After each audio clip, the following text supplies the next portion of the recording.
আমাকে উনি পদ্মা নদীতে চুবানোর জন্য পরামর্শ দিয়েছেন। দুবার চুবাতে হবে, যেন আবার খেয়াল রাখবে যেন মরে না যায়। দূরত্ব বলে খুব হালকা হয়ে যায় কথাটা, কারণ উনি পাবলিকলি যেভাবে করেন সেটা হলো বিরাট রকমের একটা আক্রমণ। এটা আমাকে আমার নাম ধরে তো উনি ডাকেন না, উনি বলেন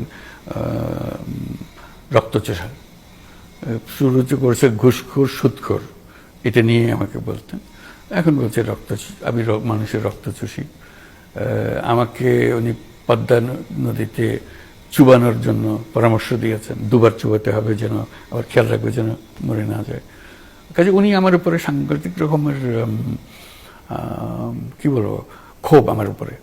কেন ক্ষোভ তার আমার জানা নেই। আমি এমন কোনো কিছু করি নাই যিনি আমার উপরে ক্ষুব্ধ হতে পারেন, কোনো বিহেভিয়ার বা কোনো আচরণ এরকম কিছু করি নাই। কাজে এটার থেকে মুক্তি পাওয়ার আমি তো কোনো রাস্তা দেখছি না। একজন একতরফাভাবে একটা ভীষণ ক্ষোভের মধ্যে থাকবেন, কোন দিক থেকে এটা ক্ষয়ে গেল হারিয়ে গেল আমার দিক থেকে আমি জানি না। আমি কি অপরাধ করেছি, কিছু একটা নিশ্চয়ই করেছি যে কারণে উনি আমার উপর এত ক্ষুব্ধ। আমরা বোধহয়